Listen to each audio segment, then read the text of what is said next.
Accor qui semble être dans une bonne dynamique. Alors oui, Accor est dans une belle dynamique également. On est également dans une structure qui est un tout petit peu différente, hein. C'est une structure plutôt en biseau, c'est plutôt une structure d'essoufflement de la tendance haussière. Bon, c'est pas un biseau qu'on qualifierait de très pointu et les niveaux sont à peu près propres, je veux dire à peu près. Donc on est là également dans une forme, dans une vision de consolidation à travers cette structure qui reste haussière, d'autant plus que là, la moyenne mobile exponentielle 34 est un très bon support au cours. Les bandes de Bollinger sont en train de se refermer, ce qui confirme la phase de consolidation.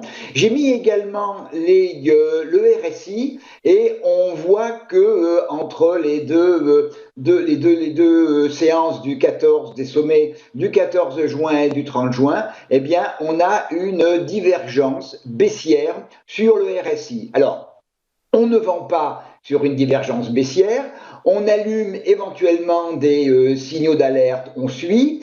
J'ai tracé donc la divergence baissière sous forme de segment pour les prix, mais sous forme de demi-droite.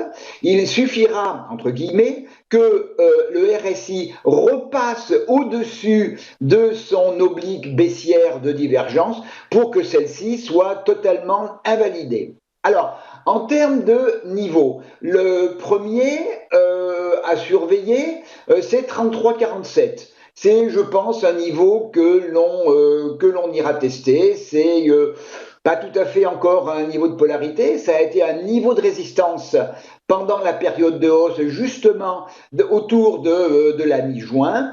On l'a franchi et il est tout à fait possible, et à mon avis quasiment salutaire, qu'on vienne retester 33,47. Et à ce moment-là, on vérifiera, on regardera si on a une structure technique de retournement qui nous permettrait de repasser au-dessus, de revenir vers 34,98 et 36 au-dessus.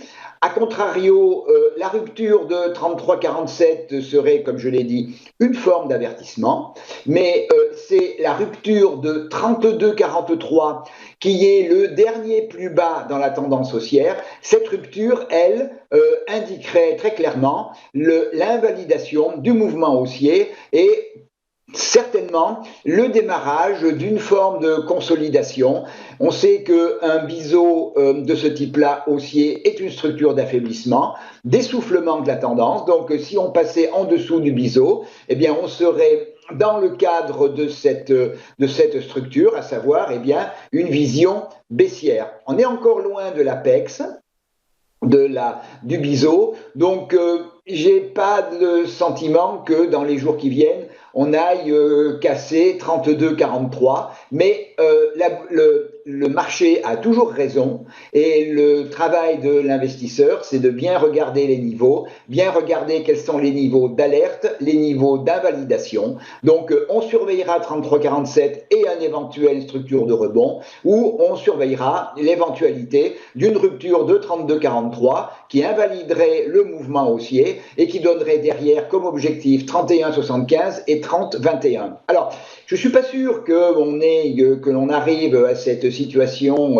parce que quand on regarde la bande de Bollinger basse, elle est très haussière et dans cette structure de fermeture des bandes de Bollinger, les bandes sont d'excellente résistance qu'on peut casser en séance, mais c'est plutôt rare que l'on clôture en dessous d'une bande de Bollinger basse haussière. Et là, elle est en train de remonter très vite, donc elle protégerait le niveau de 32,43 dans la période qui vient. Alors 33,47, il est tout à fait possible qu'on y aille. 32,43, j'ai beaucoup plus d'incertitudes, mais tout est à surveiller dans des marchés, comme l'a expliqué tout à l'heure, qui sont un peu sans direction.